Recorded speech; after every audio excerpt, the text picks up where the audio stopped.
I used to live in Austin, Texas, in a quiet neighborhood where everyone seemed friendly and neighborly. Across the street from me lived an older guy named Jerry.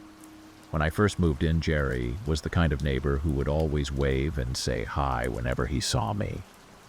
He seemed like a nice enough guy, always ready with a smile and a quick chat about the weather or whatever. After a few weeks, though, I started to notice something a bit off about Jerry. Whenever I left the house or came back, he seemed to be there, watching. At first, I thought it was just a coincidence. Maybe he was just an early riser or someone who liked to spend a lot of time outside. But then I began to realize that it wasn't just when I was coming and going. I'd catch glimpses of him peeking through his blinds, staring at my house. It got to the point where I would see him every time I looked outside. One day, I was out in my yard, and I felt that familiar sensation of being watched. I turned around, and there he was, standing in his window, just staring at me. It was unnerving, to say the least. I tried to ignore it, but it kept happening. Then one afternoon, I noticed something that made my blood run cold.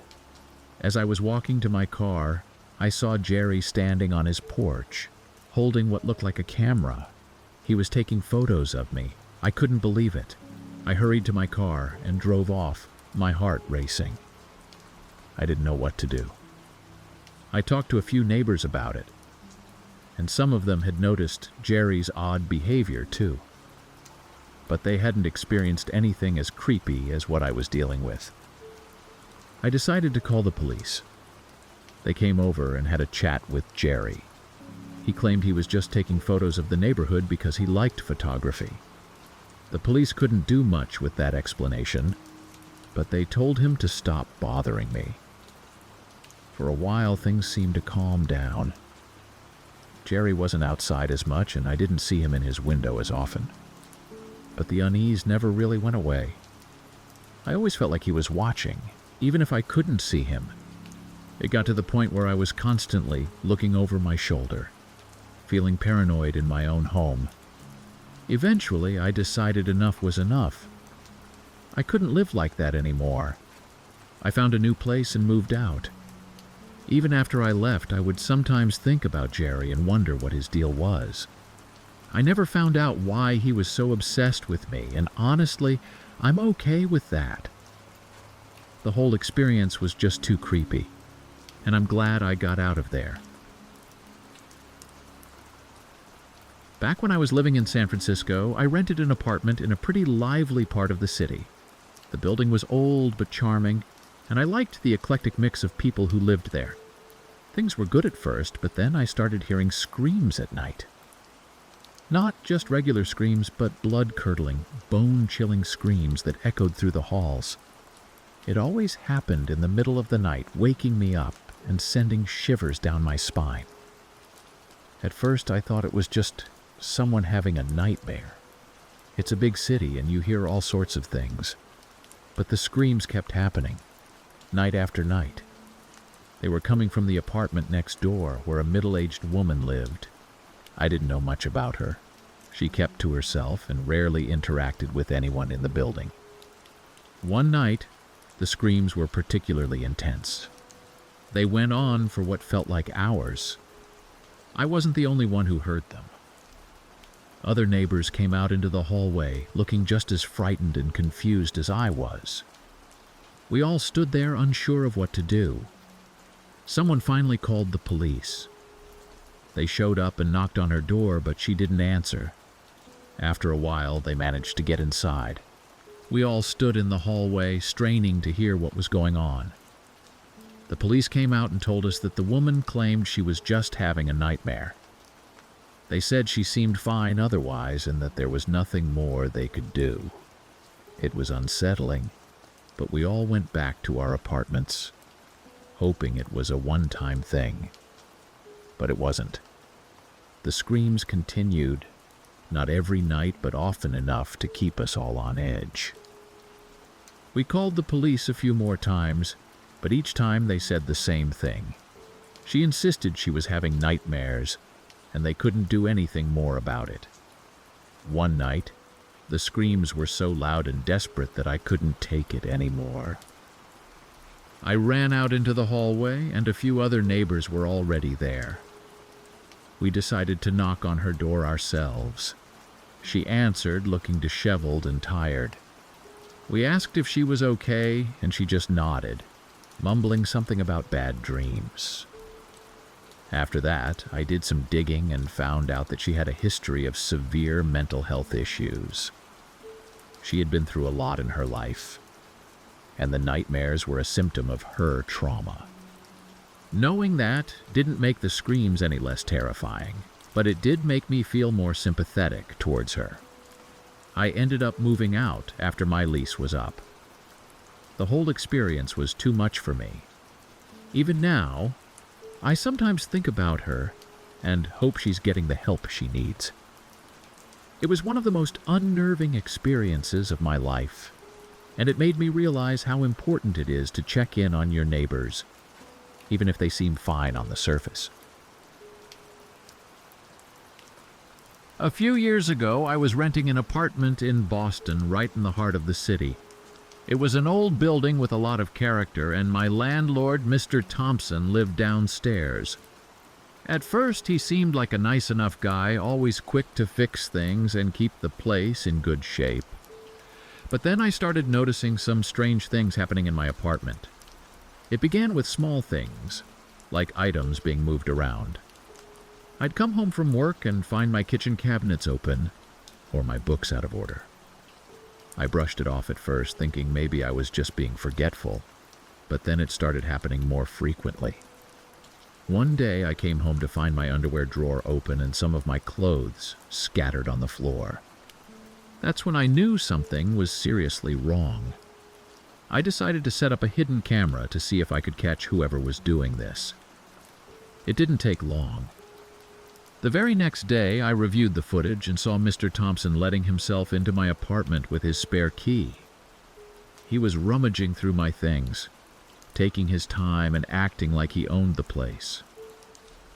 My stomach turned as I watched him go through my personal belongings. I felt violated and scared. I took the footage to the police, and they arrested Mr. Thompson. He tried to claim he was just checking on things, but the video evidence was damning. They charged him with trespassing and invasion of privacy. I broke my lease and moved out as quickly as I could. The whole experience left me feeling paranoid and distrustful of landlords for a long time. Even now, I'm always careful about who I rent from. I make sure to get good references and do my own checks. That time in Boston taught me that you never really know who you're dealing with, and it's better to be safe than sorry. It was a terrifying experience that I wouldn't wish on anyone. When I was living in Chicago, I rented a small apartment in a building with a few other tenants. The place was decent, and the rent was affordable, so I was pretty happy with it. My downstairs neighbor was a bit of a recluse. I rarely saw him, and when I did, he would just give a quick nod and disappear back into his apartment. I didn't think much of it until I started hearing strange noises coming from the basement. It started with occasional thumps and bangs, which I figured were just normal apartment noises. But then I began to hear more disturbing sounds like metal clanging and what sounded like muffled groans. One night, curiosity got the better of me, and I decided to check it out. I went down to the basement, and what I found there still haunts me. The basement was dark and musty, filled with old junk and broken furniture. But in one corner, my neighbor had set up a makeshift workshop. There were chains hanging from the ceiling, knives and other sharp tools scattered around, and what looked like homemade devices for God knows what. It was like something out of a horror movie. I felt a chill run down my spine as I took it all in. I quickly went back to my apartment and called the police. They came over and checked it out. And it turned out my neighbor was making some kind of bizarre art project. He claimed it was for a performance piece he was working on. The police couldn't charge him with anything, but they told him to get rid of the workshop and warned him about scaring the other tenants. Even though he wasn't doing anything illegal, it was still too creepy for me. I couldn't shake the feeling of unease, knowing that someone was capable of setting up such a disturbing space right below me. I decided to move out as soon as my lease was up. Living there had become too unsettling, and I wanted to find a place where I could feel safe and comfortable. The whole experience made me realize how little we often know about the people living around us. It's easy to assume that everyone is just going about their normal lives, but sometimes there's a lot more going on behind closed doors. I'm much more cautious now about my living situations, and I make an effort to get to know my neighbors, at least a little bit. It's better to be aware of what's happening around you than to be caught off guard by something truly terrifying. A few years ago, I was living in a quaint neighborhood in Portland, Oregon. It was a lovely area with lots of green spaces and friendly neighbors. I had a cat named Whiskers who loved to roam around the neighborhood. He was a friendly cat and got along well with everyone. But then one day, Whiskers went missing. I searched everywhere, calling his name and asking neighbors if they had seen him, but no one had. After a couple of days, I found Whiskers in my neighbor's yard. He was dead. I was devastated and couldn't understand what had happened. I confronted my neighbor, a grumpy old man who lived alone. He seemed unfazed by my distress and nonchalantly said that he hated cats and that they were a nuisance. I was horrified. I couldn't believe someone could be so heartless. I called animal control and the police, reporting what had happened. They investigated and found out that my neighbor had been doing this to multiple cats in the neighborhood. He had a history of cruelty towards animals, and this wasn't the first time he had hurt a pet. The authorities fined him and warned him, but it wasn't enough for me. The thought of living next to someone who could harm an innocent animal was too much to bear. I started a petition in the neighborhood to have him evicted. Many neighbors supported me, sharing their own stories of missing pets and strange encounters with him. Eventually, the pressure was too much and he moved out. It was a small victory, but it didn't bring Whiskers back. The whole experience left a deep impact on me. I became more vigilant about my pets and more aware of the people around me. It's easy to assume that everyone shares the same basic level of decency, but sometimes that's not the case. I still miss Whiskers and think about him often. He was more than just a pet. He was a part of my family. Losing him in such a cruel way was one of the hardest things I've had to go through. Now, I'm always cautious about who my neighbors are, and I make sure to keep a close eye on my pets. It's a sad reality, but sometimes you can't trust the people living right next door. The whole ordeal was a harsh reminder of that fact. A few years ago, I moved to a quiet neighborhood in Miami, Florida. It was a charming area with palm trees lining the streets and well-kept lawns. The neighbors were friendly enough, though I didn't know many of them well. One evening, I noticed a man walking around the neighborhood, which wasn't unusual, except he was doing it very late at night. I didn't think much of it at first, figuring he was just someone who enjoyed late-night strolls. However, as the weeks went by, I began to see him more often, and his behavior started to seem off. He wasn't just walking, he was peeking into windows. I saw him looking into the windows of houses as he passed by, and it was clear he was trying to be sneaky about it. The first time I saw him looking into my window, it was around midnight. I was watching TV when I caught a glimpse of movement outside. I turned off the lights and peeked through the blinds to see him standing there staring in.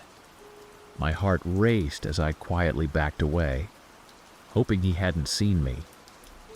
The next day, I mentioned it to a few neighbors, and they told me they had noticed him too. Some had even called the police, but by the time they arrived, he was always gone. It was unsettling to think someone was prowling around, looking into people's homes.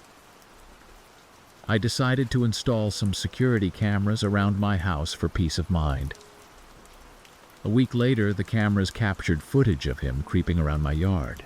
I took the footage to the police, and they promised to increase patrols in the area. Despite their efforts, he kept coming back. One night, I saw him again, this time trying to open my neighbor's window. I called the police immediately and stayed on the line, describing what he was doing. They arrived quickly and caught him as he tried to flee. It turned out he was a peeping Tom with a history of such behavior. He was arrested, and the neighborhood finally felt some relief. Even though he was gone, the experience left me feeling uneasy for a long time.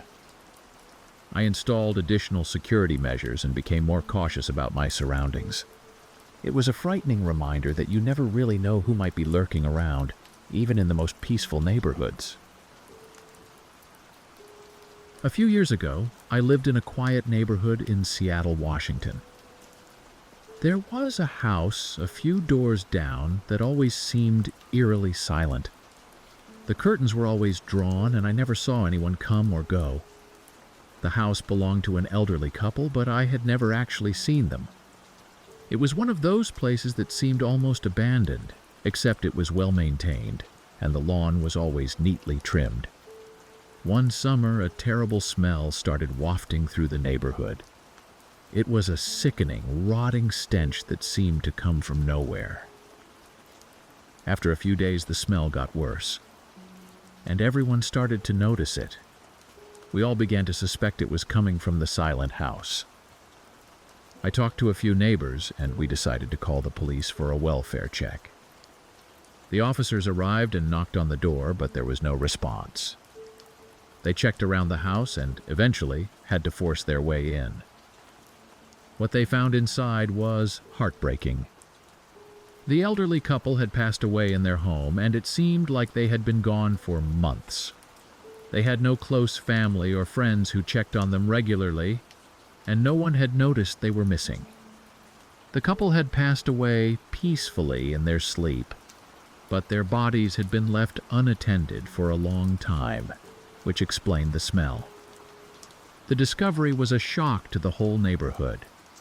It was hard to believe that two people could be living so close and yet be so isolated.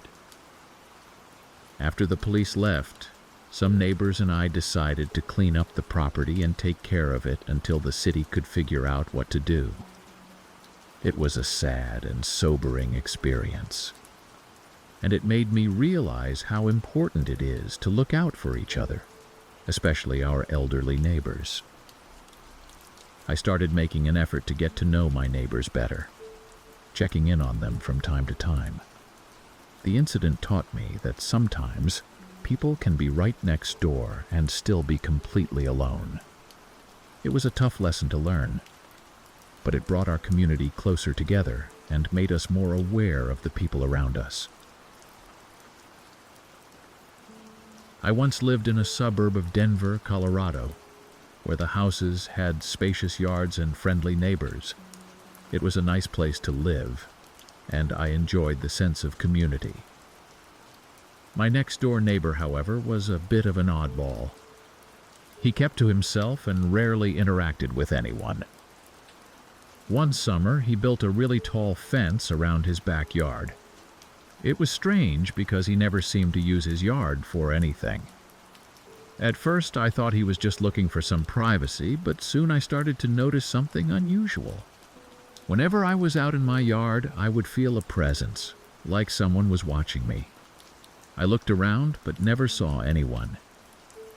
One day, while I was working in my garden, I felt it again and glanced up.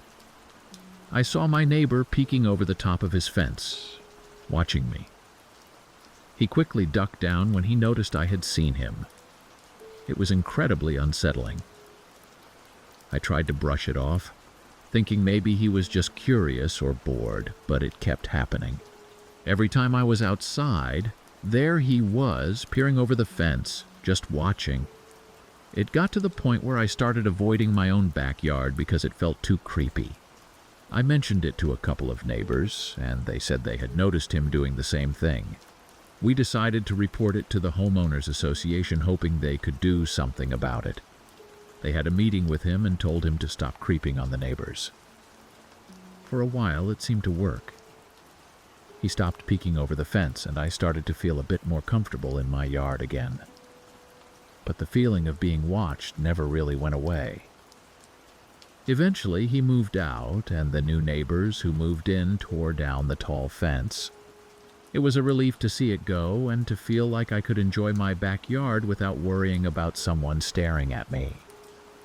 The whole experience was a reminder that sometimes people have strange and unsettling behaviors that can make you feel uncomfortable in your own home. It taught me to be more aware of my surroundings and to trust my instincts when something doesn't feel right. A few years back, I was living in a suburban neighborhood in Phoenix, Arizona. It was a quiet area with well-kept homes and friendly people. My next-door neighbor, Mr. Wilson, was an older man who lived alone. He was always friendly, but kept to himself most of the time. Over the years, I noticed his yard becoming cluttered with various items, but I didn't think much of it.